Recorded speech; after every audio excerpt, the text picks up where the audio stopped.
Dernière catégorie de figures, on va parler maintenant du losange, qui aura un petit plus par rapport au parallélogramme, une contrainte de plus, une spécificité de plus. On passera ensuite au rectangle, qui est encore plus particulier, puis enfin au carré, qui est encore plus particulier, qui est le plus parfait des quadrilatères. Et enfin, on terminera avec le cercle, et vous aurez enfin toutes les informations sur les figures géométriques planes. Alors, on va commencer par le losange. Qu'est-ce qu'il a de plus par rapport à un parallélogramme? Un losange, c'est un parallélogramme qui a 4 côtés égaux. Ces 4 côtés sont égaux. Donc, comment faire pour le tracer? Alors, beaucoup de fois, on va partir des côtés, on va plutôt partir des diagonales. Il y a une caractéristique au niveau des diagonales d'un losange, donc 4 côtés égaux. Et bien, si je trace mes diagonales, je m'aperçois qu'elles se coupent perpendiculairement en leur milieu. Ça vous rappelle rien de droite qui se coupe perpendiculairement en leur milieu? Eh bien, tout simplement, chaque diagonale est la médiatrice de l'autre. Donc, on va tout simplement tracer un segment et une médiatrice. Et ce segment et sa médiatrice constitueront les 2 diagonales du losange. Et puis après, il n'y aura plus qu'à relier les 4 sommets qu'on aura obtenus. C'est parti! Un segment. Première diagonale, je trace ma médiatrice, donc comme d'habitude, un arc de cercle en face du centre de mon segment initial, donc mon segment violet. Je fais la même chose au départ de la deuxième extrémité de mon segment violet, qui est ma première diagonale. J'obtiens 2 intersections qui correspondent aux 2 derniers sommets du losange. Je trace donc d'abord ma deuxième diagonale, et maintenant je vais relier les 4 sommets et tracer mes côtés.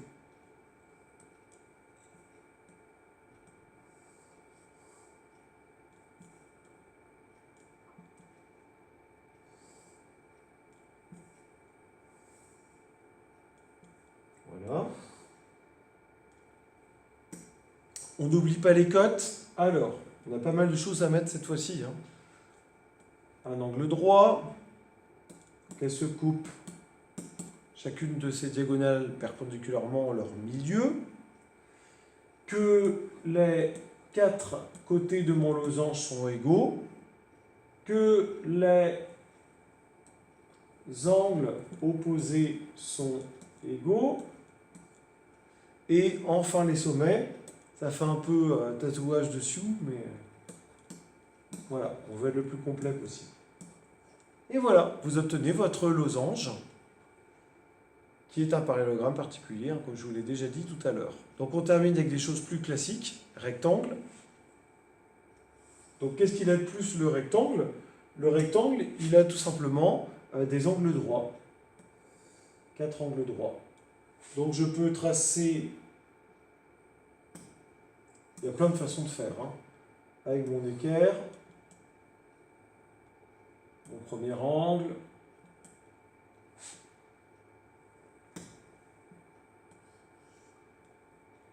après je peux encore faire un angle droit,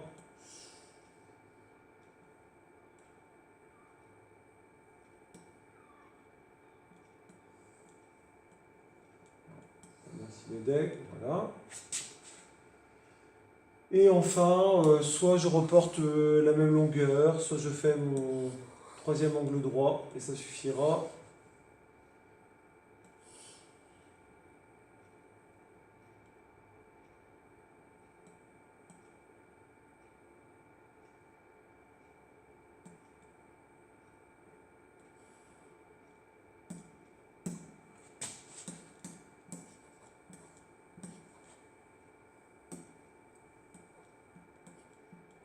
Donc 3 angles droits suffisent, parce que vous savez que la somme des 4 angles vaut 360. Donc si j'ai 3, 90, le dernier vaut 90.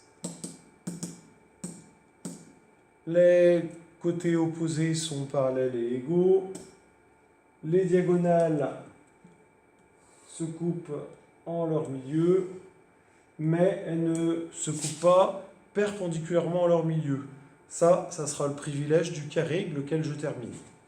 Alors, le carré, plein de façons aussi de le représenter. C'est un rectangle qui a tous ses côtés qui sont égaux. Donc, je peux refaire la façon classique. Oula.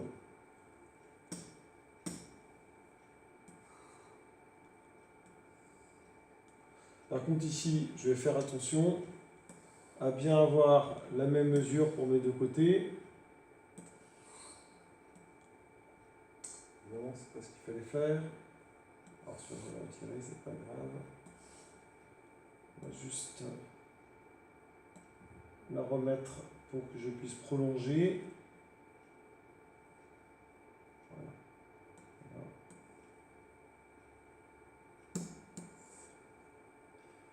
Et puis maintenant, il ne me reste plus qu'à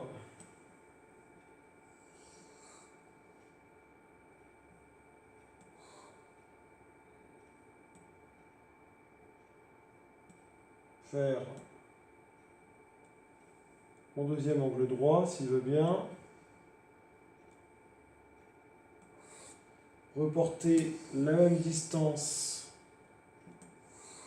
par ici. Et il me suffira de relier maintenant les deux extrémités. Alors, avec du rouge, c'est mieux. Pour terminer. Voilà mon carré. Donc,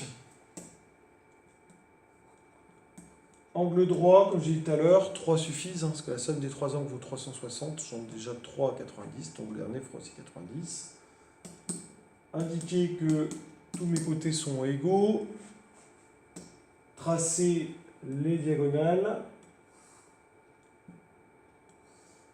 pour observer qu'elles sont perpendiculaires et qu'elles sont en plus égales, toutes les 4. Et enfin, qui s'appelle ABCD, on lui met les lettres comme il faut. Enfin, pour terminer, et j'aurai enfin à peu près tout dit ce qu'il fait dire, le cercle. Bon, c'est plus facile à tracer, puisque le compas suffit. Comme c'était inscrit, hein, c'est l'ensemble de points situés à la même distance d'un point qu'on appelle centre. Et il y a une chose qui peut vous servir pour la suite, c'est qu'est-ce qu'on appelle une corde. Une corde, c'est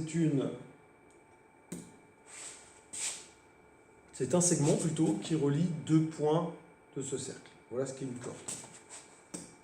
Et dernière chose, et j'aurais tout dit, comment appelle-t-on la plus grande corde qu'on puisse tracer sur un cercle? Si je l'étends, le plus grand, vous voyez, sera à peu près ici, la plus grande corde possible à réaliser au niveau d'un cercle. Et la plus grande corde, c'est ce qu'on appelle un diamètre. Le rayon étant la moitié du diamètre. Voilà, vous savez tout. Donc maintenant, vous allez pouvoir les réaliser à votre tour sur la partie 7 feuilles, partie leçon. Et après, il y a tout un lot d'exercices qui vous attend derrière. Voilà, et n'hésitez pas à faire signe, soit via ce site si vous avez des commentaires ou des questions. Si vous êtes avec moi en cours, n'hésitez pas à faire signe s'il y a un problème au niveau d'un des exercices. En tout cas maintenant, c'est à vous de jouer.